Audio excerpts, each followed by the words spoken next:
Facundo Guerra, ele, subversivo, mas não é subversivo no sentido de destruir, de quebrar tudo, ou talvez seja. Facundo, cara, estou feliz por tê-lo aqui. Imagina, obrigado a você pelo convite. Estou vibrando com essa oportunidade de falar contigo. Eu encontrei na tua obra, Facundo, o que eu venho buscando há muito tempo. Conteúdo de valor, feita, editada, construída como uma atividade que brota no âmago, no interior de. Dentro de alguém tem sempre esse sujeito desconhecido até mesmo da pessoa, objetiva da pessoa que se externaliza. Mas você faz isso com uma propriedade. Eu queria começar a nossa conversa, Facundo, dizendo que o que você tem de senso de humor aqui é impossível ler 2 páginas e parar. Porque é uma diversão, a leitura ela é boa, agradável e é uma diversão, é sensacional. Em primeiro plano, cumprimentos pelo livro. E me fale um pouco, Facundo Guerra e empreendedorismo para subversivos. Como é que saiu essa obra? Como é que surgiu isso? Primeiro ela saiu sem querer, eu nunca quis escrever um livro. Eu até escrevi tese de mestrado e doutorado antes, porque eu fiz ciência política na PUC, mas eu nunca quis publicar porque eu achava que o mundo não precisava mais ter árvores derrubadas para se escrever mais um livro.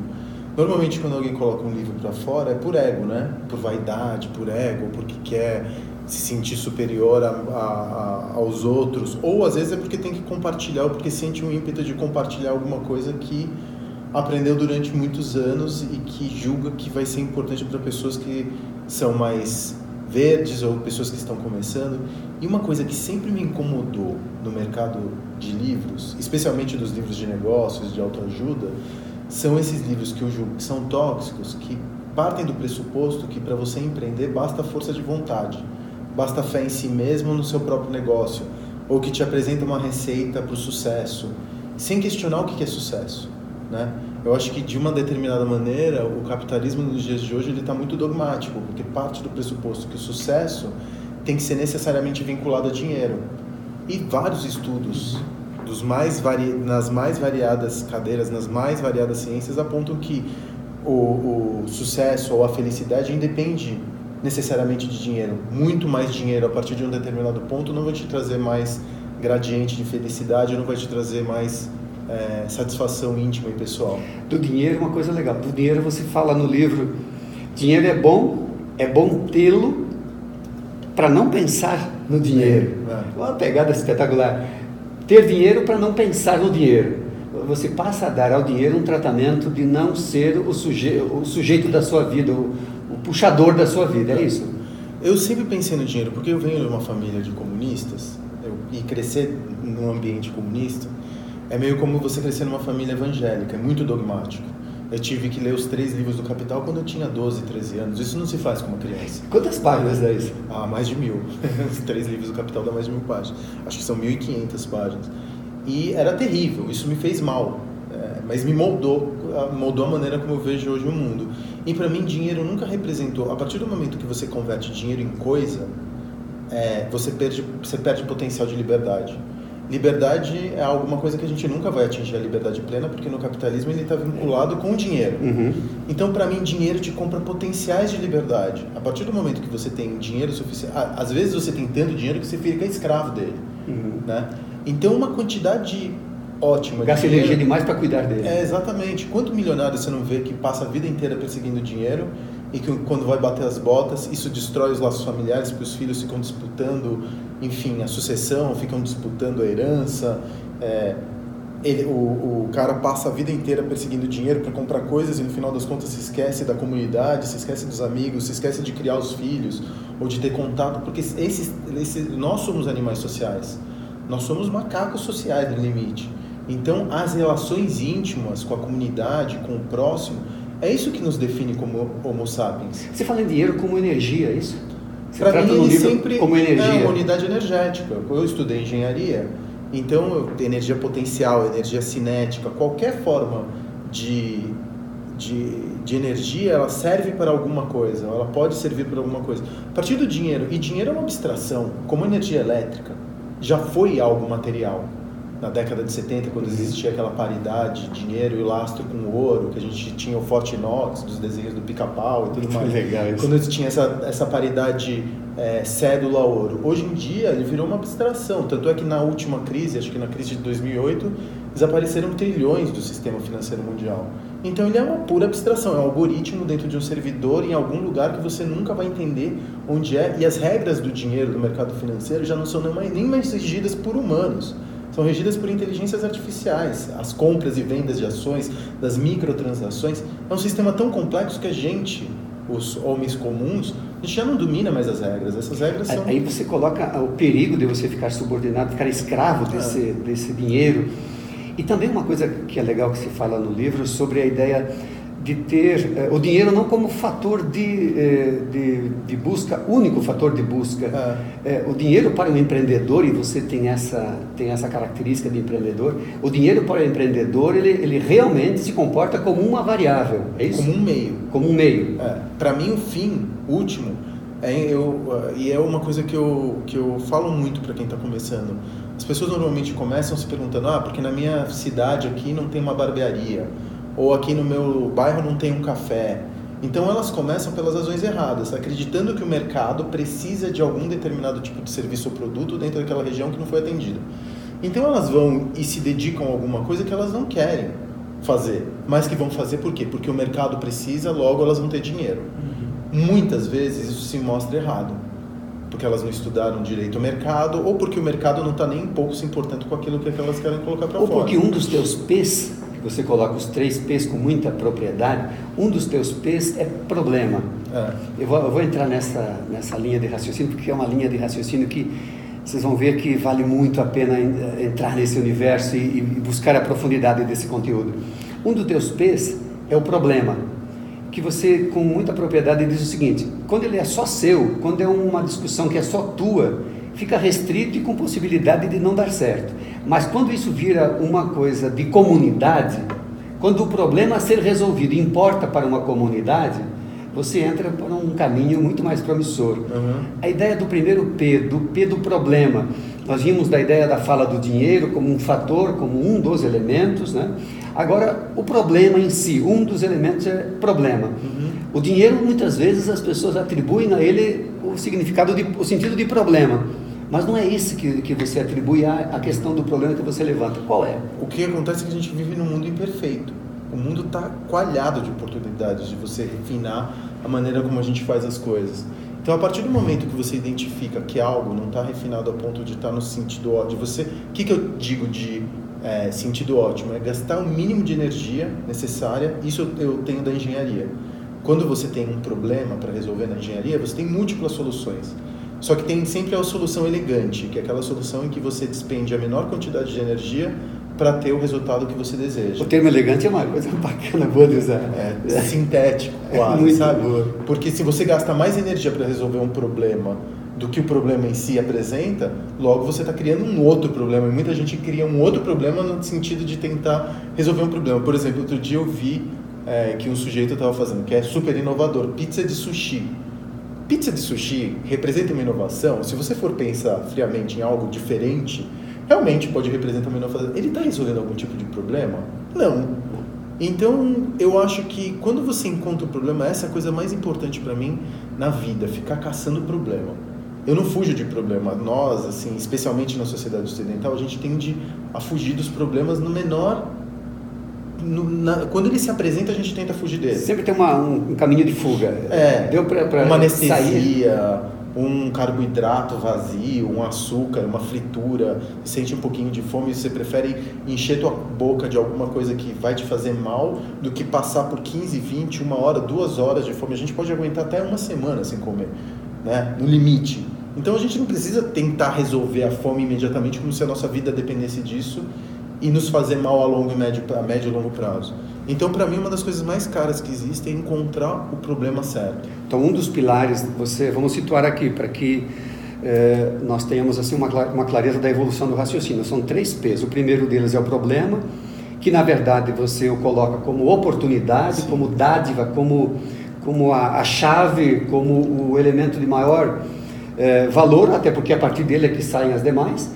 Vamos partir para o segundo P da sua narrativa espetacular aí na tua obra, o P de política. como a ideia de conexão, como ideia de contato, como é que se coloca? Você evidencia os 3 P's, vamos chegar no terceiro logo em seguida. Temos o P de problema e temos o segundo P de política. Para o empreendedor, esse P de política entra como? É que assim, no momento que você desenvolveu o serviço ou o produto que você vai comercializar, pensando com a cabeça de empreendedor, o mais importante é formar comunidade a partir do seu produto. Quando você forma a comunidade, você está resolvendo um problema que não é só seu, que é um problema comum. Eu queria que você fortalecesse esse raciocínio. Formar comunidade para resolver o problema que você levantou. Exatamente. É isso? É exatamente. Quando você encontra... É que está tudo misturado e está tudo, enfim, imbricado. Mas quando você encontra o formato da solução do seu problema, que é um produto ou um serviço, e você coloca isso para fora, você está colocando também uma visão ética de mundo. Porque eu acho que o empreendedor, uma maneira dele escapar da armadilha do lucro ou do dinheiro a qualquer custo, é encontrar no produto, no serviço, uma maneira também de dar vazão à sua visão de mundo, a se expressar. Eu acho que um livro, um negócio, um cafezinho, um quadro, um filme, uma peça de teatro são maneiras legítimas. Um hambúrguer? É uma maneira legítima de você expressar. Eu não quero perder essa oportunidade, porque no teu livro tu faz uma narrativa que é daquelas de você não parar de rir por muito tempo. Quando você faz a história do Elvis Presley, que você visitou, enfim... Graceland, né? Então, e aí a ideia de que o produto é a extensão do seu criador, você faz uma narrativa e traz um exemplo, e como você encadeou bem esse raciocínio, eu queria que você passasse um pouco o que foi essa história de você ter visitado lá todo o acervo de Elvis Presley e depois aproveitar a estada e enfim, vou degustar alguma coisa, um sanduba, um hambúrguer, alguma coisa. O que aconteceu, afinal? Não, tinha um diner do lado de fora ali, que fazia parte do complexo ali da Graceland, enfim. E eu fui comer no diner, e o diner era vergonhoso o tipo de sanduíche que eles vendiam. O hambúrguer tinha um preço caríssimo, porque eles se aproveitavam, obviamente, da romaria de fãs do Elvis Presley ali para Graceland. E assim, eu fiquei pensando, depois que eu visitei, de que eu travei contato com um mito, com uma pessoa que era importante na minha história, na minha formação, eu sempre, eu senti pena, eu senti amor, porque o Elvis Presley foi feito de quase um diplomata do American Way of Life na década de 50 e 60, né? Então ele foi feito como ele não tinha vida própria, ele era a personagem que os Estados Unidos usou ele como uma política, até de política externa. Então eu senti um pouco de pena daquele homem que não descansou nem na morte e recebia aquela romaria, porque virou um mito do American Way of Life. E quando eu saio daquelas relações todas de amor, de afeto, de pena, de comiseração, de empatia, e vou comer um hambúrguer, eu percebo que eu estou diante do capitalismo mais triste, porque o hambúrguer era quase como... sei lá, se estivessem profanando o túmulo do Elvis Presley. Você diz até no livro o seguinte, era como se eu estivesse vendo o Elvis na versão atual, do jeito que está ali. Assim, o clima que pintou entre você e o hambúrguer foi o pior possível. O pior possível, e isso estragou toda a minha experiência. Porque aí, depois que eu saí de lá, eu falei, pô, não é possível, os caras ganham tanto dinheiro vendendo ticket, não poderiam vender, não precisava vender mais barato, mas não podiam cuidar um pouco do produto, servir um produto um pouco melhor para que a experiência fosse completa e que eu não saísse de lá falando, porque quebraram o encanto. Eu estava encantado, eu estava visitando Disney. E quando eu saí de lá com aquela experiência daquele hambúrguer mal feito, triste, caro, que era uma armadilha para turista, estragou toda a minha experiência. Eu, se fosse um dos herdeiros da imagem do Elvis, eu ficaria putíssimo com aquilo, entendeu? Porque, no final das contas, estragava uma experiência que poderia ter sido completa e perfeita.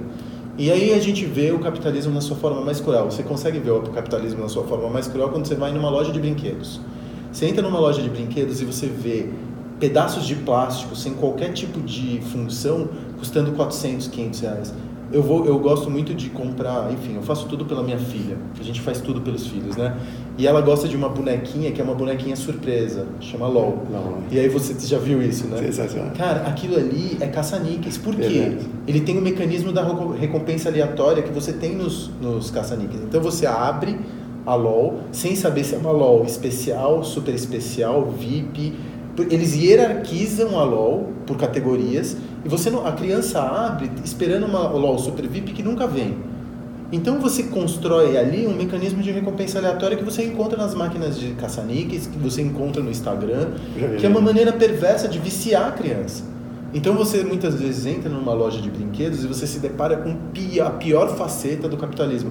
Eu não estou dizendo que o capitalismo é ruim, de maneira nenhuma. É a melhor maneira que encontramos historicamente de trocarmos energias e funcionarmos como uma sociedade. Só que ele tem aspectos feios.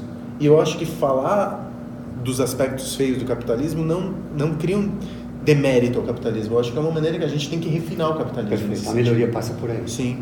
A ideia da política, só para fechar então, é no sentido de ser uma relação, de ser uma espécie de contato estabelecido com o meio onde você está. Sim. Então nós temos o P de problema, o P de política, que formam o segundo pilar, e o terceiro P é o P de propósito. No livro você deixa muito claro, é impossível para o Facundo pelo menos, e claro para boa parte da humanidade que despertou para isso, é impossível trabalhar desprovido de propósito. Que é uma palavra muito gasta hoje em dia. Né? Porque foi usada de maneira muito aberta, muito mas ampla. O que é o propósito para mim? A gente olha para fora antes de empreender. O que o mercado quer? O que o público-alvo quer? O que as pessoas querem? Procurando legitimação através de dinheiro, procurando legitimação através de liberdade, que eu vou me ver livre do patrão. As razões são sempre externas. E isso é fonte de decepção constante. Enquanto que a razão, eu acredito que deve ser interna. O que eu sei, o que tem na minha história particular, na maravilhosa história particular de cada humano que existe, que é única e linda, o que tem de mais íntimo em mim que eu quero compartilhar com o resto do mundo, que eu quero colocar para fora? Porque a partir do momento que você encontra essa vocação, essa história íntima, que você quer compartilhar com teus pares, com a tua comunidade, dinheiro não vai ser tão mais importante. Porque você se realiza contando essa história. Então, essa talvez seja a diferença entre você ser milionário e infeliz ou um classe média muito mais feliz do que grande parte dos milionários. Porque dinheiro vai ser essa diferença entre estados de felicidade, às vezes é fechada pelo dinheiro, que vai comprar uma Ferrari, que vai comprar um triplex, que vai comprar um iate, que vai comprar no limite um jatinho, mas que não traz satisfação íntima. É só para mostrar para os outros que você é mais rico do que eles, entendeu? Você procura constantemente legitimidade no olhar do outro. Isso nunca vai te permitir ser feliz. Então, eu acho que empreender antes de olhar para fora é olhar para dentro. É tentar encontrar dentro de você uma fagulha íntima, particular, que você quer projetar. Nessa esteira você coloca a ideia de ser uma viagem, não um destino. Esse empreendedorismo que você... Empreender virou uma palavra de ordem também. Empreender para mim, enquanto você está num projeto. Essa é a diferença do empresário, do empreendedor. O empreendedor, ele está traçando um caminho, está trilhando, está tentando deixar o projeto viável. A partir do momento que ele deixou o projeto viável, ele já não é mais empreendedor. Ele é empresário. E aí as regras de mercado se aplicam implacavelmente. Olha que legal esse raciocínio que você desenvolve. Quer dizer, o estado de espírito de empreendedor, ele é substituído pelo processo, pelo conjunto de tarefas subordinadas à função de empresário. Empresariar, portanto, você usa todas as ferramentas de empresário, mas praticamente deixa de lado ou diminui o uso das ferramentas que o empreendedor usa. E você cita no livro também, quando aproveitando essa ideia do empreendedor, o intraempreendedor. E você sintetiza de uma forma espetacular.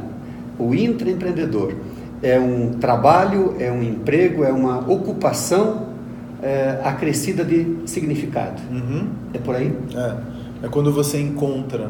Eu acho que a solução para esse beco sem saída em que a humanidade se encontra nos dias de hoje passa pelas corporações, não passa mais pelos estados-nação. Eu não acho mais que o problema hoje em dia é local, ele é generalizado e afeta todos da humanidade. Então, a única força que tem capacidade de resolver o estado das coisas hoje, seja crise ambiental, desenvolvimentos tecnológicos que estão fugindo do controle via inteligências artificiais, manipulações genéticas, o que quer que seja, passa pelo poderio das corporações. Então, se você tem um espírito empreendedor e consegue alinhar a tua vocação com a vocação de uma empresa, é que é difícil de encontrar isso nas empresas, né? Porque o capitalismo é de uma determinada maneira, eu posso falar de cátedra porque eu trabalhei muito em grandes corporações, é relativamente simples, faça-se o lucro para você fazer o lucro. Ou você expande o mercado a despeito de tudo de todos, ou você corta custo. Então, sintetizando muito, sendo muito simplista, as regras são muito simples, é quase viral. Por isso que o capitalismo deu tão certo. Então, mas se você consegue, as novas empresas que estão surgindo, sejam por startups ou sejam empresas que são mais conscientes com a sua comunidade, elas têm essa preocupação não só no lucro, mas no que tipo de impacto que eu vou gerar na minha comunidade, no meu entorno, para gerar esse lucro. Elas substituem o que eu acho que é fundamental nos dias de hoje. Uma visão de curto prazo para uma visão de médio e longo prazo. A gente não pode se esquecer que a Terra não é da minha geração só. É da geração da minha filha, da geração da filha da minha filha, e assim sucessivamente. A gente não pode pensar que a Terra acaba quando eu morro, entendeu? E essa visão míope de que a gente precisa fazer a maior quantidade de lucro, extrativista, na menor quantidade de tempo, é o que está nos colocando nessa situação. Quando você fala que a solução do mundo passa pelas corporações e muito menos pelas nações, você também dá uma deixa espetacular no livro, que é a reinvenção, o reposicionamento do papel do cliente, o papel de quem consome o que essas corporações produzem. Você até coloca, o cartão de crédito é mais poderoso do que o título de eleitor, para mudar a trajetória de algumas organizações que precisam crescer no sentido ético, no sentido de comprometimento com a sustentabilidade planetária. E a tua percepção é muito apropriada, porque quando você captura a ideia de que o poder de compra, quando exercido com consciência, também redireciona esse condutor da organização para decisões que favoreçam a sua comunidade. É uma bela experiência, não é? A gente tende a comprar pelo menor preço. O que a gente procura sempre é o menor preço que a gente paga por um determinado produto, mas alguém está pagando o preço. Não é de graça, não tem free lunch no mundo. Você está comprando um hambúrguer por $1 ou $1,99, você está comprando um combo numa rede de fast food por R$5,99 numa quarta-feira, alguém está pagando. Muitas vezes é o ambiente. Muitas vezes são as populações mais fragilizadas do ponto de vista econômico. Então nós temos os dois pontos. O empreendedor com a sua capacidade de produzir soluções para o mundo, e um caminho que você aponta como alternativa e muito apropriada é: presta atenção em que característica tem o problema, se a política está bem exercida no sentido de ter essas relações com o seu entorno, e se está imbuído de propósito, que são os teus 3 P's. São fortes esses elementos, são muito apropriados. A grande diferença de visão de mundo é a seguinte: o empreendedor ele tem uma relação ética com o seu entorno, ele tem um comprometimento com a sua comunidade, e ele entende que o lucro não pode vir a qualquer custo, porque ele não tem mais ninguém a dar satisfações senão a si próprio, a sua própria consciência e a sua comunidade.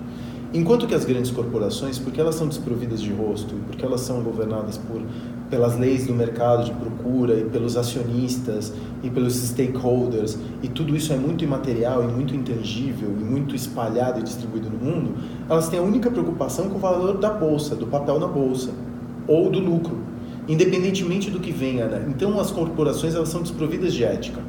Elas têm moral, grande parte das vezes, porque o mercado regula a moralidade, mas a ética, ela fica no meio do caminho. Enquanto que o empreendedor não, porque ele sabe que o que ele está colocando para fora é uma parte de si. Então a solução para a gente, mais uma vez, perceber que sem saída onde a gente se encontra, no meu entender, passa pelo empreendedorismo também. Que tem mais compromisso em construir reputação. Exatamente. Que é o pensar no médio e longo prazo. Exatamente. Algumas questões pontuais para nós irmos de forma bem concisa numa compreensão bacana sobre esses termos.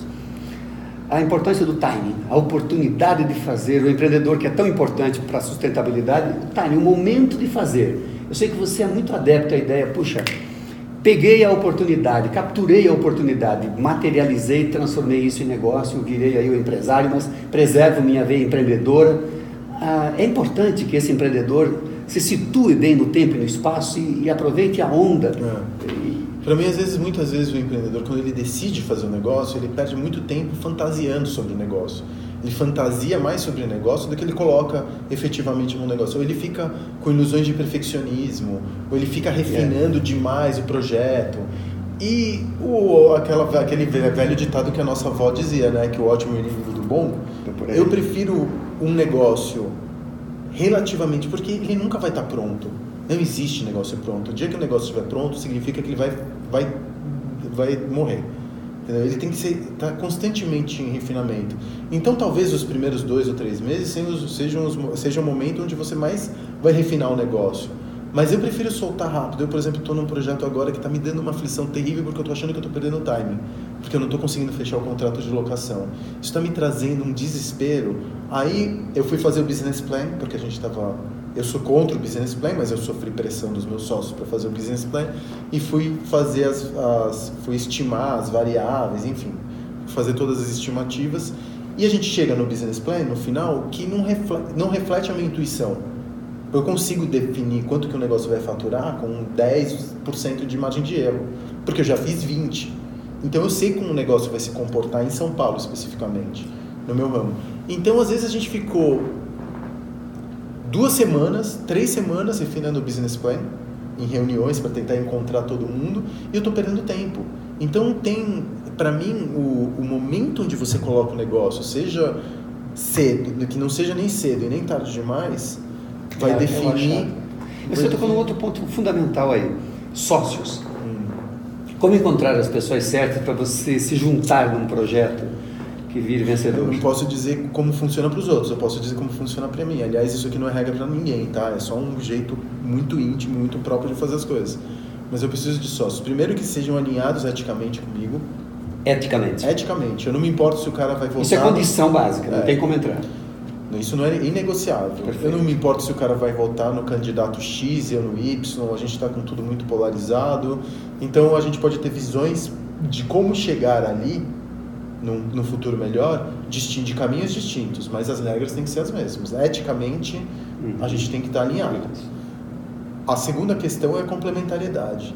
Eu preciso de atributos nele que eu não tenha, e vice-versa. A partir do momento que a gente se complementa, a gente fica mais forte. Tem que ser uma conversa franca, um diálogo franco, aberto. Sim, e sem medo de causar dor no outro, do outro ficar puto com você, porque você está falando a verdade. Você tem que... E a franqueza tem que ser inegociável também. Melhor fazer isso antes de começar do que depois criar uma situação e um passivo para ver. Exatamente. Porque sócio, se tem uma relação de sociedade que vai mal, é pior do que terminar casamento. E eu acho que a terceira regra de ouro, que funciona pelo menos para mim, é não ter amigos ou parentes ou qualquer pessoa que tenha algum nível pessoal como sócio. Porque você separa bem as coisas. O afetivo... Separa muito bem, porque se por um acaso essa relação fale, e vai falir em algum momento, porque nada é para sempre, você leva... Primeiro que o afeto prejudica a frieza de tomada de uma decisão, e segundo que quando acaba a relação, acaba também a relação pessoal. Então o cuidado de eleger os seus sócios é uma grande oportunidade para acertar. Então, e dá para fazer com tempo isso. Não é no afogadilho nem nada disso. Alguns pontos para nós irmos na finalização. Felicidade.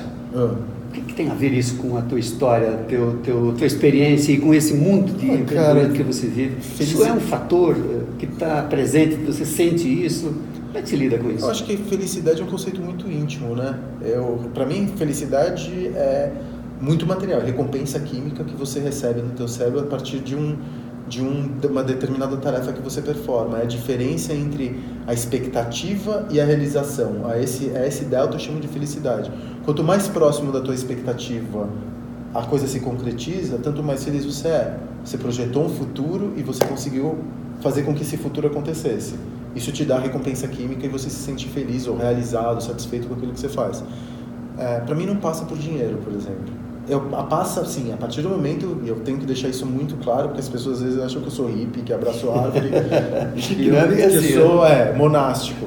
Não tem nada a ver, mas eu acho que assim, a partir do momento que eu tenho uma casa, um teto, eu não estou falando de casa própria, estou falando de um aluguel pago todos os meses, 3 refeições, um banho quente, uma cama para dormir e minha filha na escola, que infelizmente no Brasil a gente precisa de escola particular, a partir daí eu não consigo extrair felicidade com coisa. Não adianta, cara. Mas ela é uma coisa, é algo que te faz respirar, é algo que você sente. Mas aí eu me realizo fazendo as coisas, resolvendo meus problemas, fazendo comunidade, fazendo política.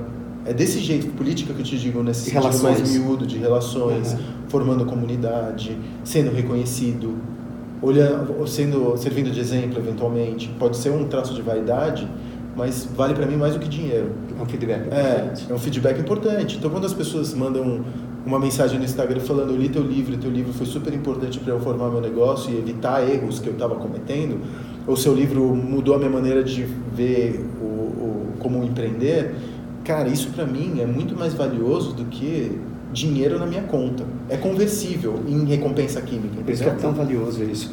O futuro se faz com as mãos? Acho que cada vez mais sim, cara, porque se você vai ter as tecnologias novas, elas vão materializar ou vão deixar cada vez tudo menos com a impressão digital do homem. Você está falando, para citar algumas, bioengenharia, inteligência artificial, impressões 3D e tantas outras tecnologias que são emergentes e que a gente não consegue. A gente sabe que a manufatura ou a produção cada vez mais vai passar para a mão das máquinas e menos às mãos humanas. Tanto de coisas tão simples quanto dirigir um caminhão até a medicina. Está tudo sendo revolucionado pela inteligência artificial, está tudo sendo transformado pela inteligência artificial. O que acho que vai fazer alguém comprar uma coisa é encontrar no produto a alma de uma outra pessoa, um pedaço de alguém. Você não vai consumir mais um chocolate, você vai consumir o chocolate do Zé, que foi buscar o cacau no sul da Bahia, que trouxe esse cacau, que trabalhou bem o produtor, que pagou, que tem uma história, entendeu? Porque comprar um produto é, mais uma vez, eu insisto nisso, comprar uma narrativa, comprar um pedaço de uma outra pessoa. Eu não consumo coisas, eu consumo visões de mundo, que são análogas e são que eu admiro. Muitas vezes eu tenho orgulho, quando eu tenho vergonha, eu até, por exemplo, eu tenho um computador da Apple. A Apple virou uma marca para mim quase diabólica. Eu tenho que tampar a maçãzinha com adesivos, porque a marca, apesar da ferramenta funcionalmente me atender no meu trabalho, a marca me causa alergia. Então, tem essa discrepância entre o que a marca representou na década de 80 com a marca dos rebeldes e hoje em dia que virou a maior corporação do mundo. Para mim, essa discrepância me causou alergia à marca, apesar dela criar bons produtos. Aquela narrativa da história é fascinante. A transformação numa corporação grandiosa que pode ser... A Apple é o típico caso do revolucionário da década de 60 que lutou por um mundo melhor e depois virou um capitalista e fica abrindo lata de cerveja vendo NFL, sabe? É o típico caso, a evolução da marca é essa. Bom, só para nós irmos nessa direção de fechamento aí, você fala em inovação e você diz que a inovação é uma covardia para a competição. Quer dizer, os inovadores saem na frente. Uhum. Esse mundo que está vindo também premia esses caras que têm uma dose de criatividade superior, que tem uma pegada, uma percepção mais aguçada das coisas, que preservam valores éticos.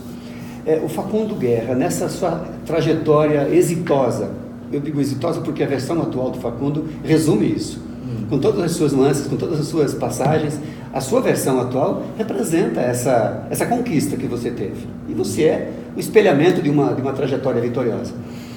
Essa coisa toda de chegar até aqui, trazendo com você essa bagagem de inovador, de empreendedor, de criativo, de uma série de atributos, como é que se consegue hoje transmitir isso para as pessoas como um valor, como um elemento de diferenciação? Cara, eu acho que uma coisa que a gente está muito carente hoje no mundo é de verdade. A gente está vivendo na época da pós-verdade, a gente já não sabe mais o que é verdade e o que é mentira, se eu estou tentando fazer isso para vender um livro, se eu pintei de rosa porque eu queria chamar atenção, se eu chamei de subversivo só para vender livro. A gente está muito hoje cruzado por interesses, mentiras, a nossa sociedade está muito impregnada de mentira o tempo inteiro, né? A gente já não sabe mais o que é fato. E eu me livrei dessa necessidade da verdade absoluta, aquela verdade de Deus. Eu cortei relação com essa verdade e falei assim, tem uma verdade que é minha, que é íntima, que não é dogmática. Não estou dizendo, siga esse caminho. Olhe para o meu caminho e vê se daqui você consegue tirar alguma coisa que pode servir para o teu caminho, mas trilhe o seu caminho. A inspiração é muito particular. É muito íntima. E esse que é o erro da maior parte dos livros de empreendedorismo, dizer que existe um caminho. Não existe um caminho. Não é uma ciência exata. Porque se fosse uma ciência exata, não existiria para pessoas comuns como nós, entendeu? De qualquer maneira, pense muito antes de empreender, é o que você diz aqui. E se prepare. É um mundo de oportunidades, mas é talvez um momento de maior entrega que se deve ter para conseguir dar conta. Cara, é assim, aquela experiência que vai te marcar pelo resto da vida, é como ter um filho. Você nunca mais se esquece. Agora, eu vou dizer a você, Facundo, A leitura que fiz de Facundo Guerra, Empreendedorismo para Subversivos, foi uma diversão, porque é agradável de ler. O senso de humor que você emprega na tua obra é algo extraordinário, é desejável ter isso. Tem dicas espetaculares, vou colocar aqui bons conselhos que você diz que eu vivi e que eu tirei proveito e coloco aqui. É assim mesmo, agora cada um faz os seus filtros. Sim. Mas vale muito, não é porque está de rosa, não é porque tem... A trajetória do Facundo Guerra é ótima como inspiração. Obrigado. Quando você entra como estagiário, como empregado de uma grande corporação, quando você se vê nu, desprovido de todos os teus bens que poderiam te dar calor, te dar abrigo, quando você sai desse universo confortável e entra para o mundo aguerrido da competição, quando você vai abrir aqui em São Paulo uma casa noturna, Vegas é a primeira tua grande obra, e você entra nesse projeto, perde fôlego, perde peso, perde relações, entrega a tua essência para o negócio dar certo, olha hoje pelo retrovisor e percebe como isso teve valor, como isso te construiu melhor, como isso te fez melhor. Então esse Facundo que veio com essa narrativa toda, hoje é um excelente palestrante, que a cada palestra que eu assisto do Facundo é uma inspiração a mais, é uma confirmação do que está escrito no seu livro. Facundo, o que dizer agora nesse universo de oportunidades para quem está procurando assim, puxa, então o que eu pego dessa experiência que vai valer a pena, que eu possa seguir também por um caminho, não seguro, mas inspirador?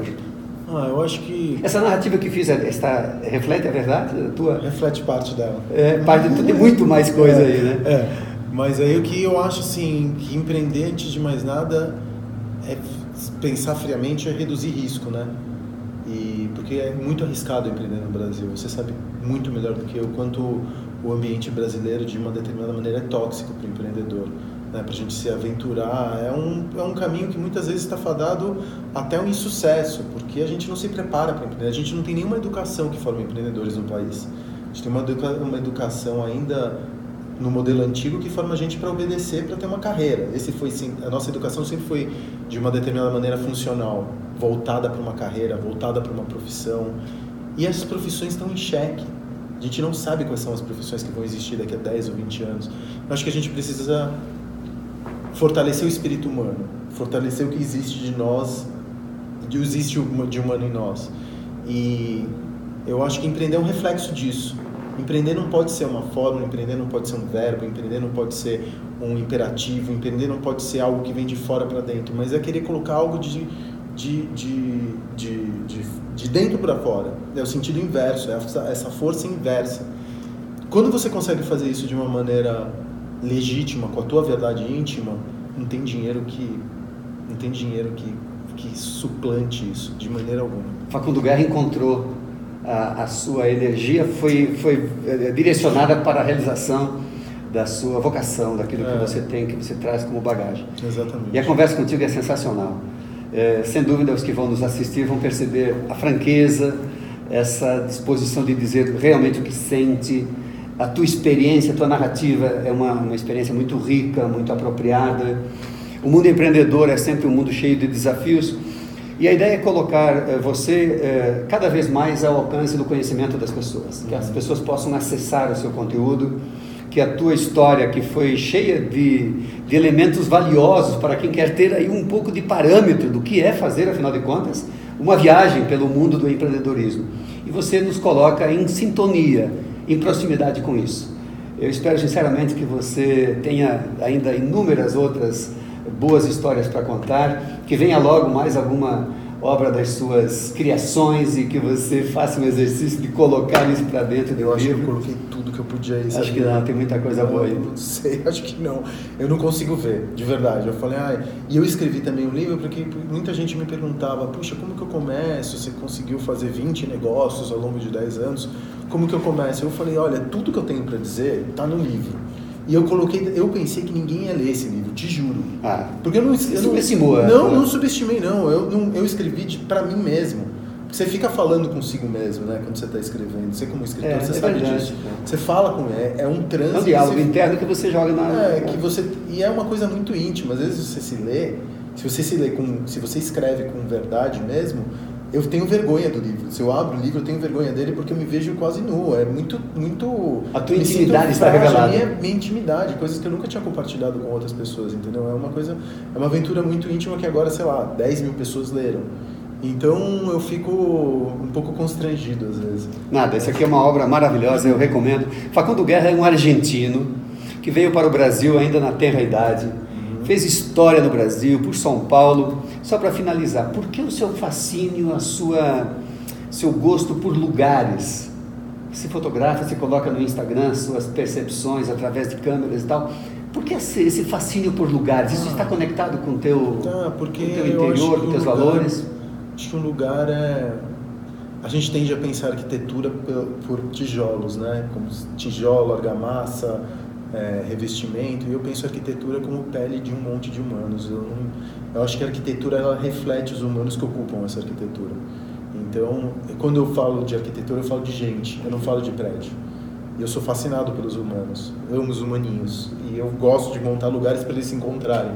Então, para mim, a arquitetura reflete a pele desses humanos que se encontram. Sensacional. Tem muito mais para falar. Te agradeço muito. Obrigado a você pela oportunidade. Muito legal. Muito obrigado a você. Facundo Guerra, leitura que vale muito a pena.